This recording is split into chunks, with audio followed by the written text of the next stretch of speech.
Nasha, social media, we've seen it explode over the last few years. What is your commentary on how we broach our storytelling using all the arms of social media to add to the stories? So I definitely think social media is a double-edged sword. It's a double-edged sword for communities, but it's also a double-edged sword for news organisations. So I've already mentioned one example of user-generated content or nicking stuff from social media that went terribly wrong.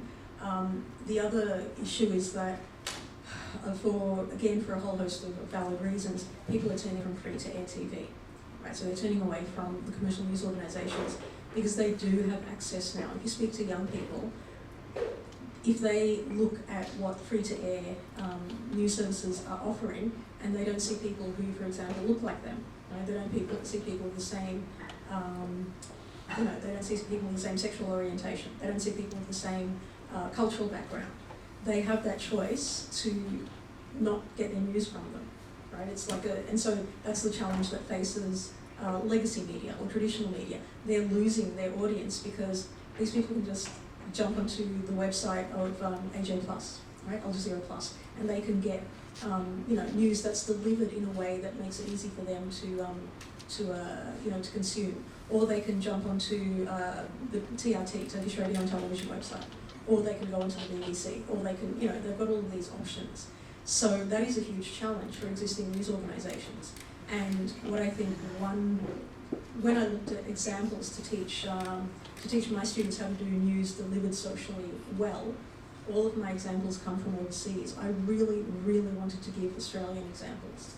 But I know towards the end of my time at the ABC, I would try to do crazy things with my current affairs pieces. I would try to imitate the people who did podcasts like Free Economics or Radio Lab.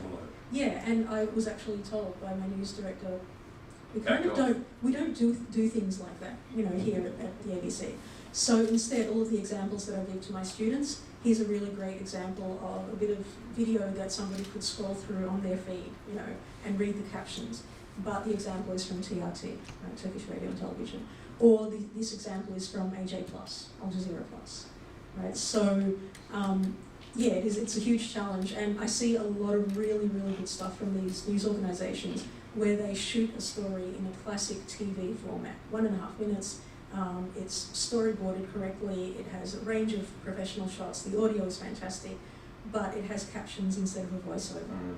And you can tell that the poor sod who's put that together has also done the voiceover because it has to fulfill two functions. It's a really big challenge, but it's something that news organisations have to do if they don't want to see more of their audience shrinking as they're able to access stories from social media.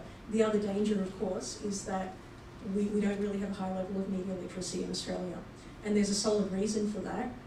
We absolutely suck at STEM. Okay, so compared to, when my friends come over from Indonesia, for example, and they get their PR here, they're just absolutely shocked at the level of our maths, right? Compared to Southeast Asian countries, we're way, way behind. And so the government recognises that. And so that's why the federal government has put in place these sort of changes to university funding, whereby if you choose a STEM degree, for example, or if you choose a language, your degree becomes cheaper. It's trying to encourage people to get into these areas. They focus